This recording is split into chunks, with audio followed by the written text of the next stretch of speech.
Hello to all, Professor Piyush here. Welcome back everyone.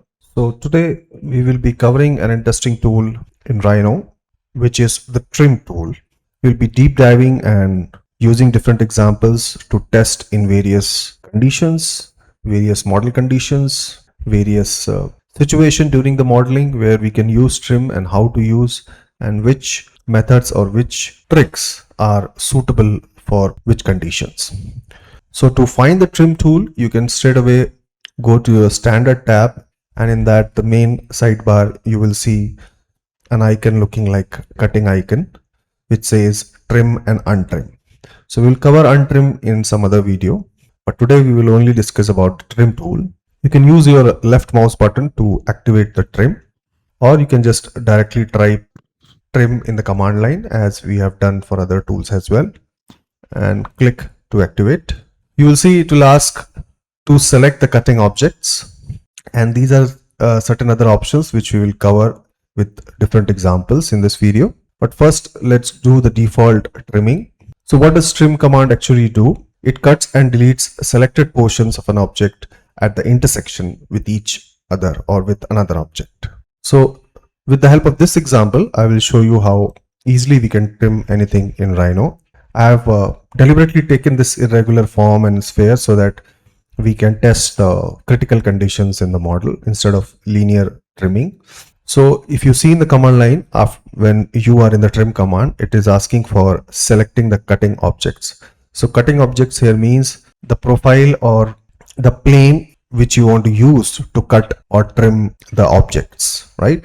So if you see the model, this is the surface which I am using as a cutting object. So I want to cut all these four spheres following the profile of this surface, right? So I will select this as my cutting object, and then you can press enter or right mouse button or even space bar, and then it will ask to select the objects which you want to trim.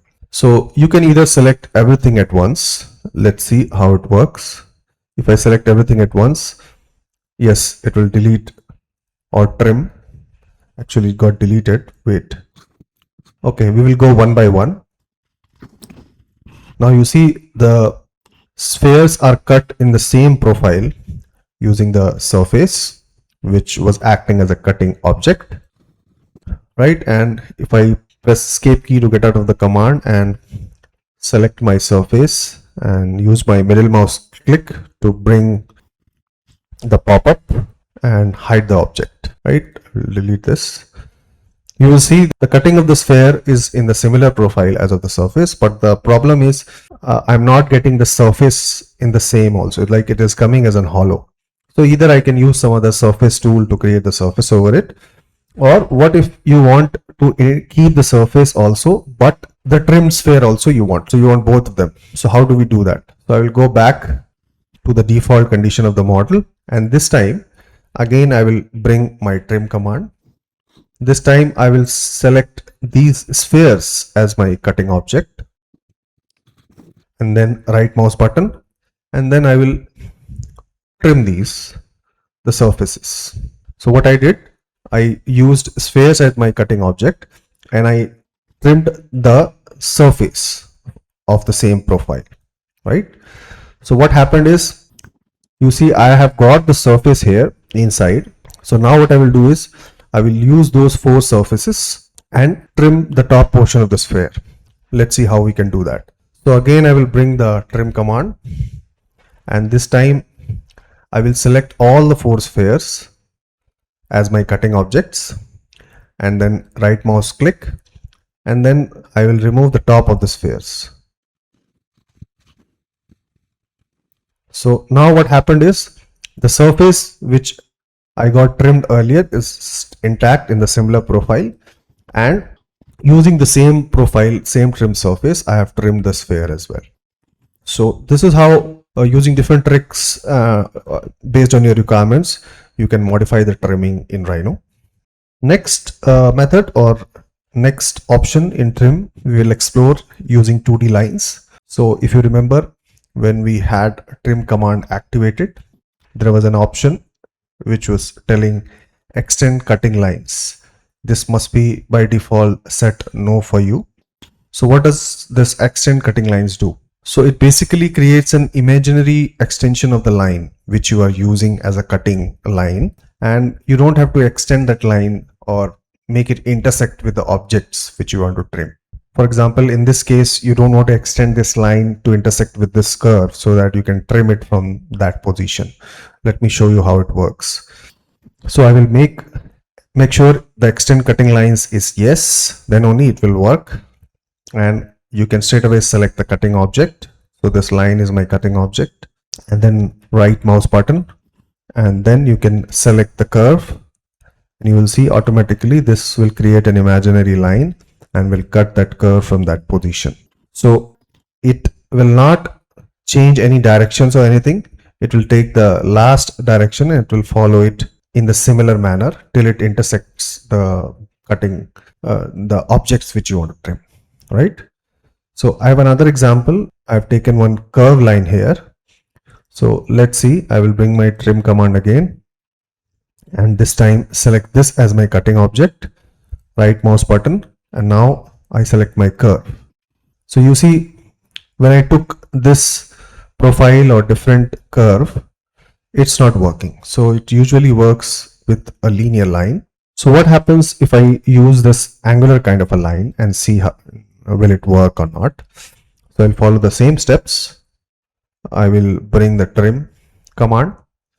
I will select my cutting object, right mouse button, and then my curve. So yes, for the line it works, not for the curve. So earlier I created the interpolated curves, so that was creating a problem, right? So I hope you understood what extend cutting lines do. You can avoid creating the full cutting object. You can just take the reference or create just a small line in the direction which you want to trim the object, and rest of the work will be imagined by Rhino itself.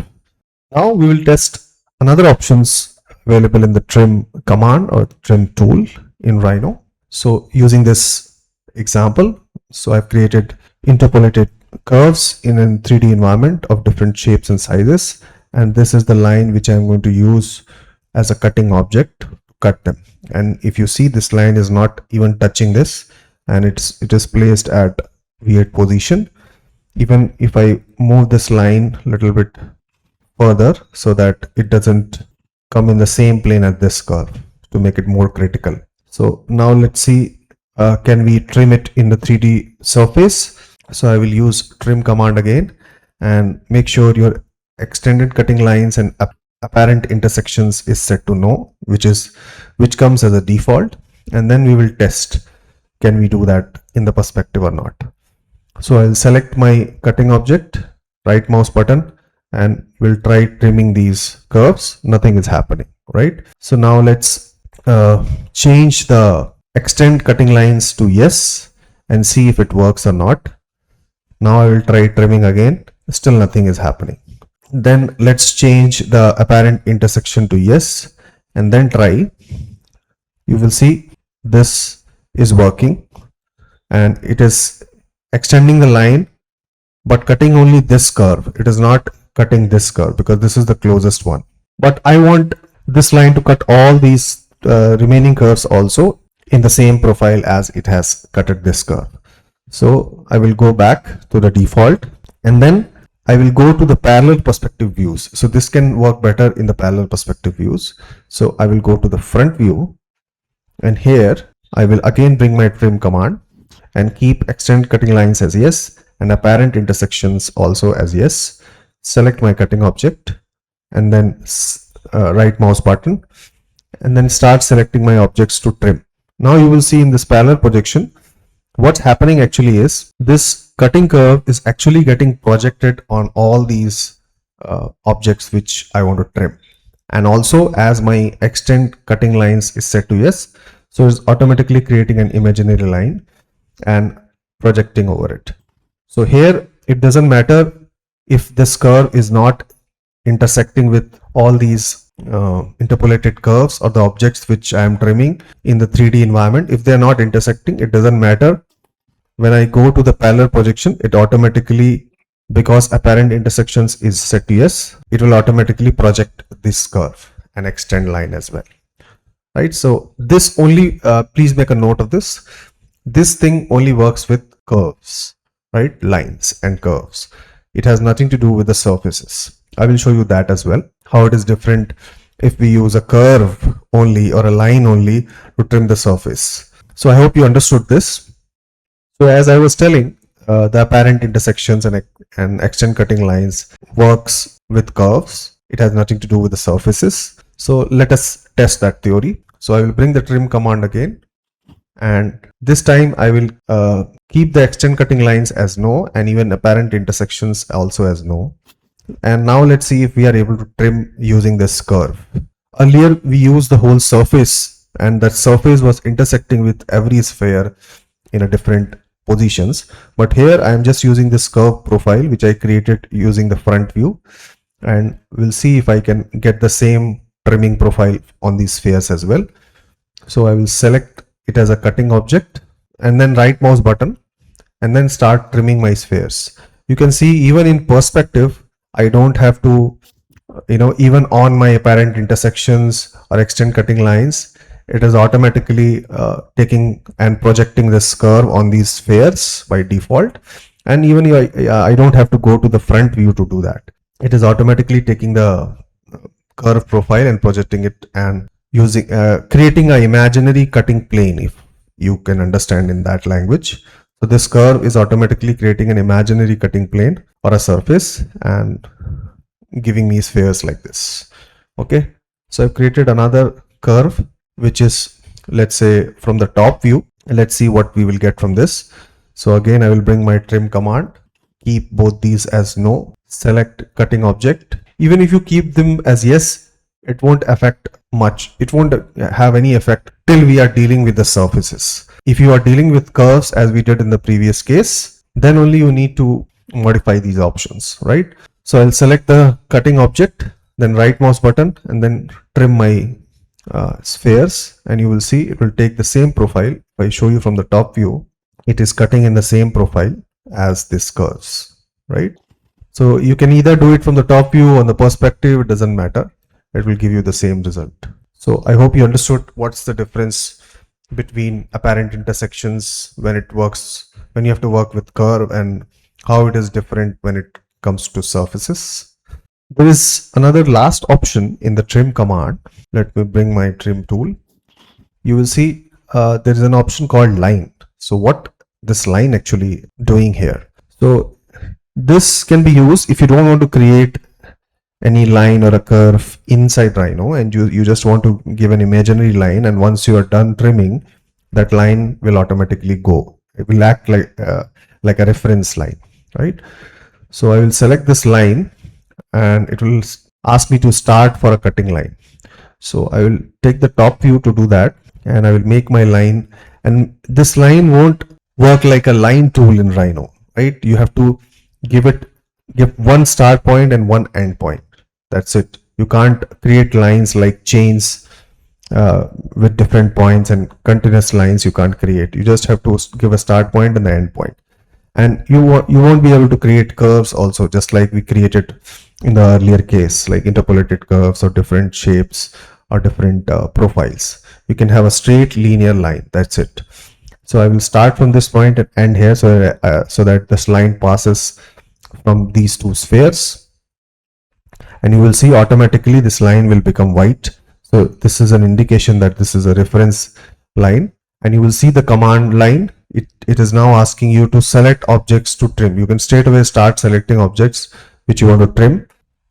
You can trim that in both perspective and the parallel projection views also, and it has nothing to do with extend cutting lines and apparent intersections this time.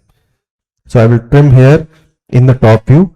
I will click this, and then I will go to perspective and will trim this. And if you see in the top view, it is trimming the spheres like this. And once you are done trimming, you can just click your right mouse button and that line will automatically disappear, and you will be left out with the trimmed object. So I hope you understood the different methods and different ways, and how you can use the trim tool very smartly in Rhino with various surfaces and different curves, lines when you're doing a 2D trimming or you're dealing with surface trimming. Both ways it works perfectly. That's all for the trim tool. I will see you again in another video exploring another interesting tool in Rhino and using those tools, what kind of projects or modeling can be done. So you can keep practicing these tools in this channel, and if you are equipped enough or you have practiced enough, you can check out my another channel where I only post project based learning. So you start a project from scratch, from a blank screen, and then finish it till the rendering and post production and everything. So all those things require the tools expertise, so you can practice these tools. There also I explain the tools, whichever tools randomly comes there. If any new tool comes, I explain that in detail. So you can parallelly check out both my channels. Keep practicing, guys. I'll see you again. Bye bye.